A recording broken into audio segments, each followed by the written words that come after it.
Hi hello అండి, అందరికీ నమస్తే. రెడ్ చట్నీని ఎట్లా తయారు చేయాలో ఈరోజు నేను చూపిస్తానండి.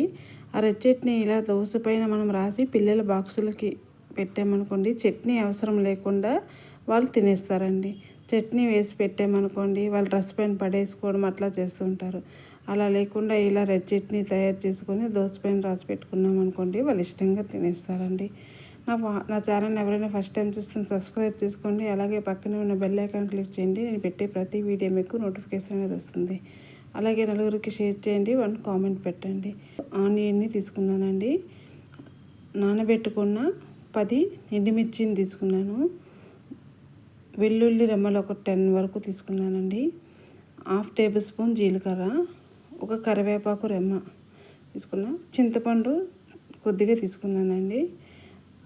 టేస్ట్కి సరిపడినంత సాల్ట్. దీన్ని ఇప్పుడు నేను మెత్తగా పేస్ట్ చేసుకొని ఇలా పేస్ట్ అయ్యాక దీన్ని పక్కన పెట్టేస్తున్నానండి.